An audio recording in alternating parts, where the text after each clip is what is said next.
Yo, real quick, I just want to say this about Tory, and I want to say this about Yak too. The reason why Kodak, um, Young Boy for sure. There's a certain amount of rappers when they rap. The reason why it hit harder is because they're not just talking to talk. For me, that type of shit is fly by night. You just bragging, yo, I got this, I got that, bro. Like honestly, art for me hit hard when there's some pain with it. Even though y'all might be partying to that shit, yo, Super Gremlin is pain, my nigga. I'm gonna keep it 100 with you. That's yo, that nigga Yak really, nigga, he really hurt over that Jap Boy shit. I told y'all we did a off the record episode. Man, he spent an hour talking about just rambling about Jap Boy, just like yo, man, I want that boy to call me, nigga. And then afterwards, I think he was just like, yo, man, I don't want to look like, I don't know what he was thinking, but he was just like, yo, cut that out. But like, he fucked up over that Jap Boy shit. You know what I mean? Like he look at that nigga like his partner. I don't think he like where the situation is. And I think with Tory's music, why it's hitting too. Not only is he a great musician, just like Kodak, just like Youngboy. When somebody's talking about their pains, bro, and whether you actually believe that he did it or he didn't, when you could see that the music is as transparent as his feelings and what he's going through, you might not be able to empathize with his situation, but you could think to yourself in a time when your back was against the wall. And songs like this that got that real feeling, that real meaning is going to resonate. I thought that was dope. And I'm glad that he used Dirty K because I think Kodak was feeling, I think he left his feelings on that track too. That was a dope track for him to pick to do this at. I see people say the Meek Mill thing, right? So he mentioned, well, here's the thing. The numbers, I play this. And this is the last thing I'm going to say before I get out of here. All right, for people who say the numbers are fake, right? All numbers are fluff. That's what 6ix9ine was trying to tell y'all. But he was getting blackballed, so his numbers were hard. It was becoming hard to fluff them. But everybody fluffs the numbers. This is what I call fluffing the numbers. I call it the steroid era. But it's always existed. It's going to exist in music because fans like stuff that sell a lot. It's part of your brainwashing for music.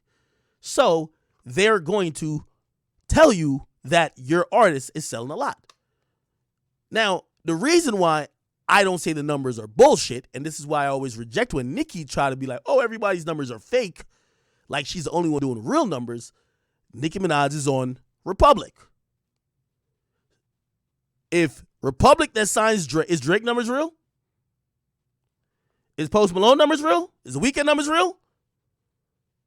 Because you explain how the Weeknd went from selling damn near 500,000 to less than 150. How? Were the numbers real or fake? You tell me. The point what I'm trying to say, this is a steroid era. I look back at the steroid era of baseball, and I don't say, oh, nah, all these numbers are fake. I assume everybody is doing it. Unless you're literally independent, you're on a major label that uses all the tricks to the trade. They buy a few albums. They pay for certain fake streams. They pay for certain marketing and certain placements and certain radio play. They do it. They don't say, oh, we're doing it for everybody but Nicki Minaj. They do it for everybody. You'd be an idiot if you didn't do it for one artist but do it for everybody else. Because the artist you don't do it for, and if that artist flops, people are going to say that artist is unsuccessful. You shot yourself in the foot. So when you say the numbers are fake, I say this. The real numbers for everybody with a good rollout is about 40% less than what you're seeing. 40% is fluff. The real numbers is the other 60%, if you ask me. Now, in certain people's cases, I've seen the fluff be like 50 to 60%, where it's more fluff than real. They play around with radio a little bit more. They play around with fake streams a little bit more. They play around with other little metrics a little bit more. But don't sit here and don't think that nobody or there's an artist that's on a major label that don't have fluff numbers. Now, are the artists doing it themselves? Most likely, no. I know a few artists, they actually spend their own money to buy fake streams. I know that for a fact.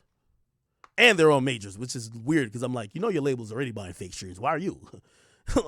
It's like imagine you're selling drugs, but the plug's already paying the cops, and you still paying the cops too.